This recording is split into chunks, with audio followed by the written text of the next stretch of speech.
Ahoj, vítejte u Formulovinek. Bude zde to nejdůležitější, co se stalo za uplynulý týden ve Formuli 1. Minulý týden se nám toho stalo ve Formuli 1 opravdu hodně. Williams přiznal, že má vážné problémy a nedorazí na testy v Barceloně. 5 různých týmů odhalilo svá lakování pro sezónu 2026. FIA povolila trik Mercedesu s jejich motorem. Film F1 byl nominován 4krát na Oscara a stalo se toho ještě mnohem víc. Začněme u odhalování lakování jednotlivých týmů, protože jsme jich minulý týden měli hned 5.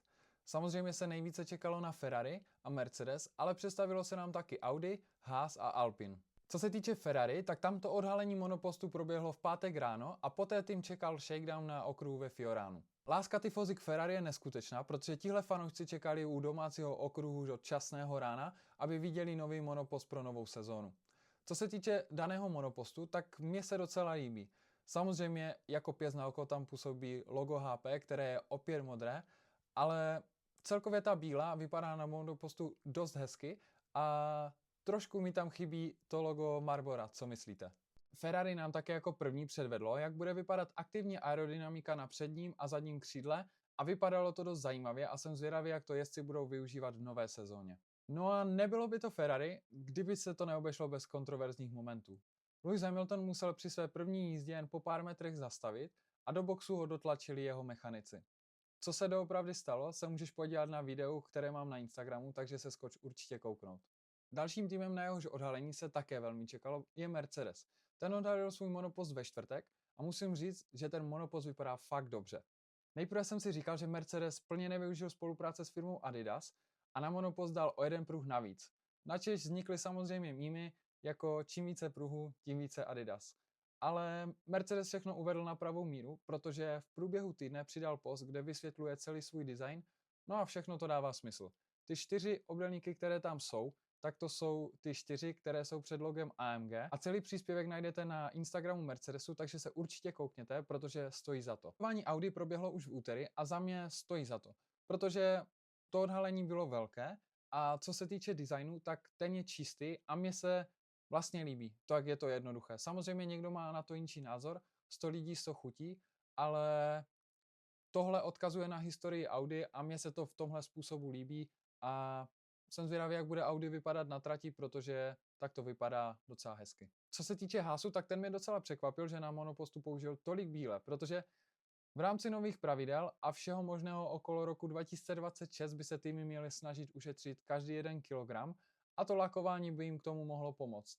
Za mě super, že použili tolik bíle, protože monopost vypadá díky tomu dobře, ale uvidíme, jestli jim ty kila potom nebudou chybět na trati. No a poslední tu máme Alpine. Za mě francouzský tým vlastně nijak nepřekvapil, neočekávali jsme od něj asi nic jiného než jejich modrou a růžovou a ten monopost vypadá hezky a co si celkově myslíte o jednotlivých lakování a který monopost se právě z těchto 5 líbí nejvíc vám, mi můžete napsat do komentářů.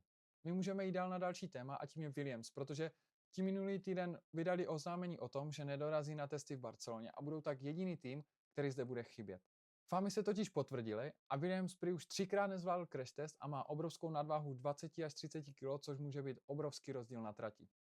Celkově, co se děje okolo týmu Williams, se můžete podívat tady na tenhle příspěvek, kde to máme celé vypsané a máme zde i vyjádření týmu. Pro fanoušky Williamsu to ze začátku sezóny teda nevypadá vůbec dobře, ale jsme teprve na začátku a jsou to první shakedown testy, což nemusí znamenat, že Williams musíme hned odepsat pro celou sezónu. Ale určitě tyhle kilometry budou Williamsu ze začátku chybět a uvidíme, jak rychle se dokážou etablovat do nové sezóny. Minulý týden tady byla také velká událost pro Formuli 1 a tou je nominace filmu F1 na Oscara, protože ten byl nominován na Oscara hned ve 4 kategoriích. Tyhle kategorie jsou nejlepší film, nejlepší vizuální efekty, zvuk a střih. No a jak jsem říkal, minulý týden se toho stalo opravdu hodně, protože FIA vydala prohlášení o tom, že povoluje trik Mercedesu s jejich motorem. Motor Mercedesu je legální a to se samozřejmě nelíbí konkurenci a nejvíc proti tomu bojuje prý Audi. Samozřejmě to dává smysl, protože jsou to velcí giganti z Německa a tyhle automobilky jsou rivalové od jak živa. Konkurenti hrozí tím, že po závodě v Melbourne budou silně protestovat proti motoru Mercedes a my tak uvidíme, jak takhle saga ještě bude pokračovat. V tomto videu Formulovinek zatím skáču ze dne na den a mě zajímá, jestli byste příště chtěli radši týden projet den po dní, anebo vám tohle skákání ze dne na den nevadí. Také budu rád za každý like a odběr, protože tomuhle videu to určitě pomůže a mojí tvorbě taky. Další nečekaná zpráva přišla hned z kraje týdne A bylo to oznámení, že Aston Martin končí ve Formuli 1. Samozřejmě nemusíte se bát, samotný tým Formule 1 Aston Martin nekončí, ale značka se rozhodla, že končí v programu Safety Car.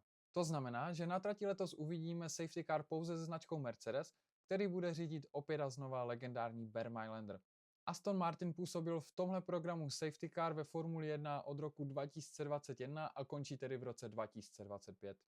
V úterý jsme mohli vidět, jak vypadá lakování Racing Bulls přímo na trati, protože tým měl svůj testovací shakedown na trati v Imole, no a netrvalo to moc dlouho a máme tady první letošní incident, protože Armin Lindblad se roztočil a do boxu ho musela otáhnout zpátky odtahovka. V minulém týdnu jsme se také dozvěděli, kdy vyjde další série Drive to Survive.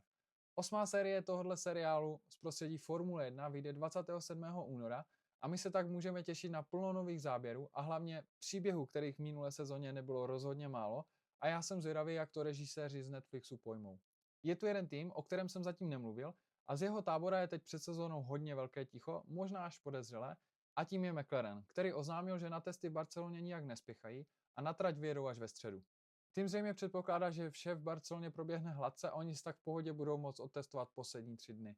Co se ještě týče McLarenu, tak ten minulý týden oznámil to, že bude nově spolupracovat se značkou Puma. Celý víkend nám uzavírá Kimi Antonelli, kterému se dostala ta podsta, že mohl běžet s olympijskou pochodní, a já vám moc děkuju, že jste Formulovinky sledovali.